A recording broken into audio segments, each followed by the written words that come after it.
पूरा मोहल्ला एक इंसान से डर गया। सच्चाई अंत में खुलेगी। अगर मैं आपसे कहूं कि एक आदमी ऐसा था जो बच्चों को छूता नहीं था, जो उनसे बात नहीं करता था, जो कभी उनके पास तक नहीं जाता था, फिर भी जैसे ही वो सामने आता, बच्चे अचानक चुप हो जाते थे। हंसते हुए बच्चे अपनी माँ की साड़ी पकड़ लेते थे। खेलते हुए बच्चे बिना कुछ कहे घर के अंदर भाग जाते थे।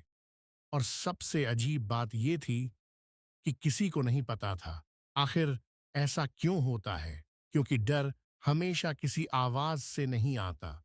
कुछ डर सीधे दिमाग में उतर जाता है। वो आदमी रोज शाम ठीक 6:30 बजे उसी गली से निकलता था। हर दिन एक ही समय, एक ही रास्ता। उसके हाथ हमेशा खाली होते थे। उसकी आंखें जमीन पर रहती थीं।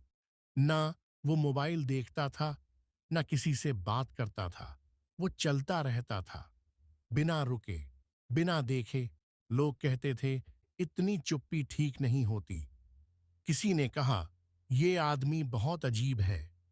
किसी ने कहा, इसकी चाल में कुछ तो गड़बड़ है। लेकिन जब पूछा गया, उसने क्या किया, तो जवाब हमेशा एक ही था, कुछ नहीं। और जब जवाब कुछ नहीं होता है, तो इंसान का दिमाग सबसे ज्यादा काम करने लगता है। एक दिन एक माँ ने अपनी सहेली से कहा, मुझे नहीं पता क्यों, पर मेरा दिल नहीं मानता। सहेली ने पूछा, क्या किया उसने? माँ बोली, कुछ भी नहीं, बस अच्छा नहीं लगता। यही वो पल था जब डर ने पहली बार बोलना शुरू किया। अगले दिन एक और माँ बोली, मेरा बच्चा उसे देखकर चुप हो जाता है। किसी ने जोड़ा, मेरे बेटे ने भी ऐसा ही किया। अब बात बढ़ने लगी, क्योंकि डर अकेला नहीं चलता, डर को साथ चाहिए। धीरे धीरे बच्चों का व्यवहार बदलने लगा। जो बच्चे स्कूल से आकर कहानियां सुनाते थे, अब सीधे कमरे में चले जाते थे। जो बच्चे छोटी छोटी बातों पर हंसते थे, अब खिड़की से बाहर चुपचाप देखते रहते थे। एक पिता बोला, मेरा बेटा अब मुझसे सवाल नहीं पूछता। एक माँ बोली, मेरी बेटी रात में डरकर उठ जाती है, पर बताती नहीं कि क्यों।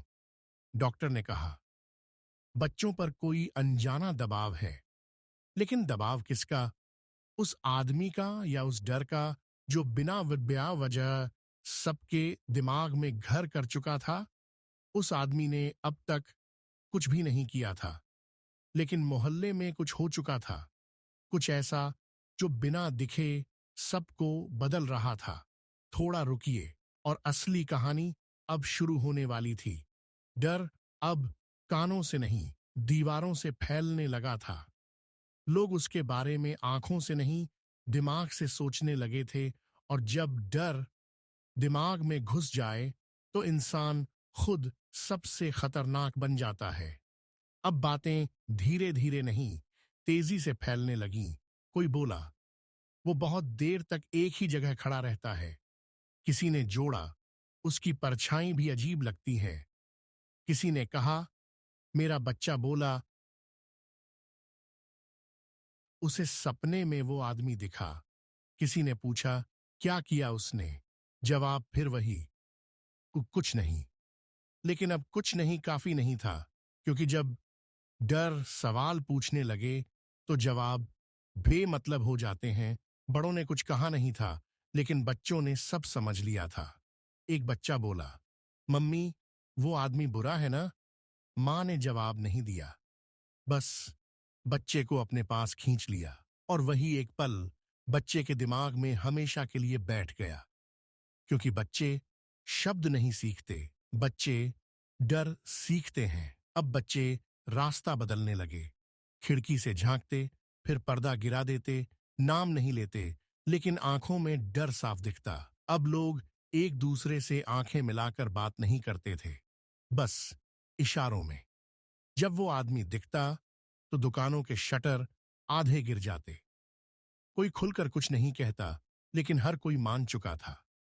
कुछ तो गड़बड़ है। ये वो सजा थी जो बिना अदालत के दी जा रही थी।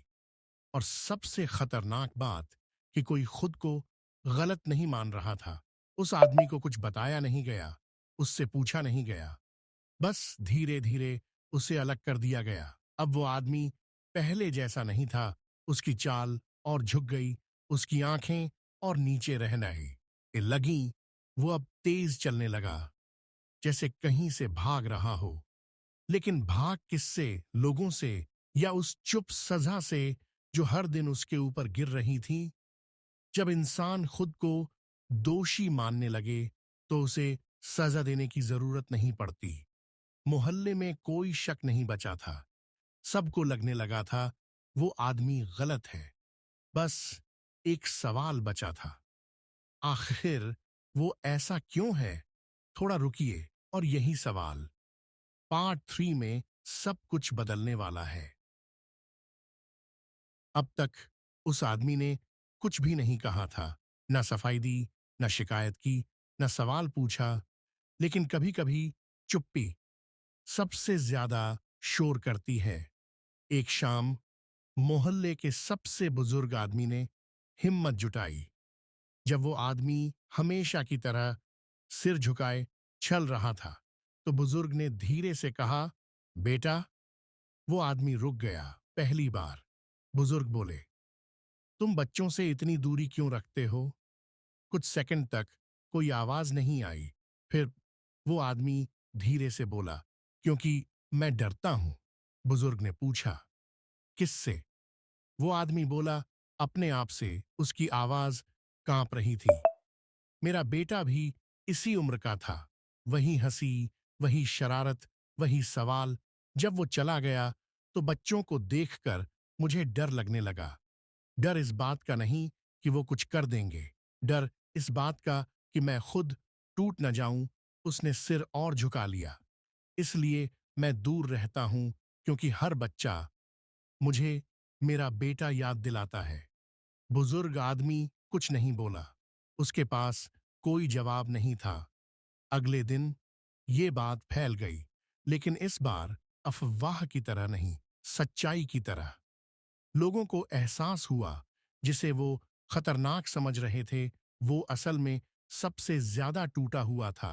लेकिन तब तक बहुत देर हो चुकी थी। उस आदमी ने कोई जुर्म नहीं किया था, लेकिन मोहल्ले ने उसे सजा दे दी थी, बिना पूछे, बिना सुने, बिना समझे। क्योंकि समाज को सच से ज्यादा आसान कहानी लगती है। इसलिए अगली बार जब आप किसी को देखकर डर महसूस करें, तो रुक जाइए। खुद से पूछिए, डर उस इंसान से आ रहा है, या उस कहानी से जो आपने बिना जाने अपने दिमाग में बना ली है? थोड़ा रुकिए, क्योंकि कभी कभी सबसे खतरनाक चीज इंसान नहीं होता, सबसे खतरनाक चीज हमारा अंदाजा होता है।